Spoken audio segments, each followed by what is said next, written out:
नमस्ते, प्रणाम, हर हर महादेव। आप सभी का हमारे YouTube चैनल अध्यात्म इंडिया में बहुत बहुत स्वागत है। आज हम बात करेंगे पूज्य स्वामी पशुपतिनाथ बाबा जी महाराज के संक्षिप्त जीवनी के बारे में। शिवावतार अनंत श्री विभूषित परम पूज्य पशुपतिनाथ बाबा महाराज का अवतरण बलिया के द्वाबा क्षेत्र के शुभनथई ग्राम में परम भक्त तपस्वी विद्वान सरजुग पाड़िन ब्राह्मण श्री धनराज मिश्र के घर संवत 1967 कार्तिक कृष्ण सप्तमी को हुआ। इनकी माता जी का नाम श्रीमती यशोदा देवी था। पूज्य श्री बाबा के माता पिता भगवान शिव के परम भक्त थे, परंतु वर्षों तक उन्हें कोई संतान न हुई। दंपति ने चारों धाम श्री बद्रीनाथ, श्री रामेश्वरपुरी, श्री द्वारकापुरी और श्री जगन्नाथ धाम की यात्रा की। यात्रा के अंत में वे नेपाल के काठमांडू में भगवान पशुपतिनाथ के दर्शन किए। एक रात वे जब सोए थे तब भगवान पशुपतिनाथ स्वप्न में प्रकट हो गए। उन्होंने भक्त से कहा, मैं स्वयं तुम्हारे यहाँ अवतरित होऊंगा। भक्त की नींद टूटी, आनंद का ठिकाना न रहा। वह शुभ घड़ी आ गई जब पूज्य श्री पशुपतिनाथ बाबा जी महाराज का अवतरण हुआ। धीरे धीरे समय बीतता गया। बालक पशुपतिनाथ बड़े हुए विद्यालय जाने लगे। वे सभी छात्रों से अलग चिंतनशील मुद्रा में वर्ग में बैठते। शिक्षक जो पाठ पढ़ाते, पूछने पर व्याख्या सहित वे बता देते। गणित उनका प्रिय विषय था। गांव के विद्यालय से ही उन्होंने मिडिल परीक्षा पास की। बाद की शिक्षा वाराणसी के बिरला संस्कृत कॉलेज में हुई। कॉलेज की शिक्षा के अतिरिक्त पुस्तकालय के वाचनालय में वेद शास्त्र व्याकरण का प्रतिदिन घंटों अध्ययन करते। समय समय पर विद्वान सन्यासियों से भी शिक्षा ग्रहण करते। इस तरह वे बहुपठित एवं बहुश्रुत विद्वान हो गए। शिक्षा समाप्त कर वे घर लौट आए। घर पर उनका मन न लगता था। वे निरंतर चिंतन में लगे रहते थे। उनका लक्ष्य परमात्मा दर्शन था।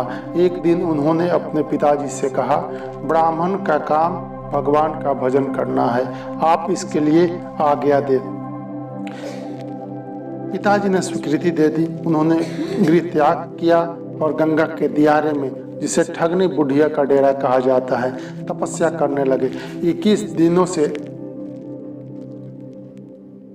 दिनों तक सिर्फ गंगाजल पीकर ध्यान मग्न रहे। ठगनी बुढ़िया जीवित थी। उसके पास करीब 100 गायें थी। उसने कई दिन उन्हें देखा। उसने अनुमान लगाया कि यह तपस्वी बिना खाए पिए तपस्या कर रहा है और शरीर सूखता जा रहा है। ऐसा विचार कर हिम्मत जुटाकर वह उनके पास गई। वह लोटे में गाय का दूध ले गई थी। उसने बहुत अनुनय विनय कर उन्हें दूध पिलाया। सुजाता ने जैसे भगवान बुद्ध को खीर खिलाकर सचेतन किया था, उसी तरह ठगनी ने बाबा को दूध पिलाकर उनके शरीर में प्राणों का संचार किया। अब वह प्रतिदिन दोपहर दूध पहुंचा देती और वे तपस्या में लीन रहते। कुछ महीने बाद वे वहां से अन्यत्र गंगा की दूसरी रेती पर चले गए। भ्रमण के दौरान उन्हें एक बड़े अच्छे महात्मा ब्रजवासी स्वामी जी से भेंट हुई। दोनों साथ साथ प्रयाग कुंभ स्नान करने गए। वहां त्रिवेणी की बालू पर माह की भीषण ठंडक में उन्हें रात काटनी पड़ी। वे सिर्फ लंगोटी पहनते और एक टाट का टुकड़ा ऊपर से लपेटते। कंधे पर बस टाट का एक टुकड़ा रखते। आत्म साक्षात्कार के लिए ब्रजवासी स्वामी उन्हें उपदेश देते और वे ब्रजवासी स्वामी को परस्पर हितोपदेश होता।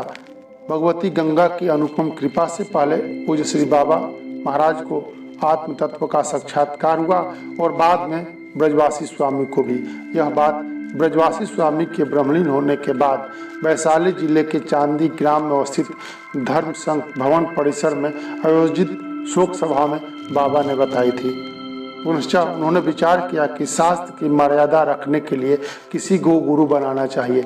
उस समय भारत वर्ष में सनातन धर्म के सबसे बड़े प्रतिष्ठाता विद्वान एवं तपस्वी पूज्य स्वामी करपात्री जी महाराज थे। उन्हें ही इन्होंने अपना गुरु बनाया। स्वामी जी ने धर्म संघ की स्थापना 1940 ईस्वी में की थी।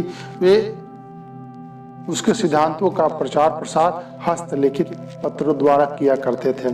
भारतवर्ष के सभी शास्त्रज्ञ विद्वान उनकी विद्वता का लोहा मानते थे। परम पूज्य श्री बाबा ने स्वामी कृपात्र जी के साथ हरिद्वार से गंगा सागर तक की यात्रा की। पुनः पूज्य श्री बाबा ने स्वामी कृपात्र जी से आदेश लेकर नदी तट पर एकांत विचरण प्रारंभ किया। एक बार वे स्वामी ब्रजवासी जी के साथ भगवान पशुपतिनाथ के दर्शन करने काठमांडू गए थे। इसका अगला भाग आगे क्रमशः। जय बाबा, जय गुरुदेव, हर हर महादेव।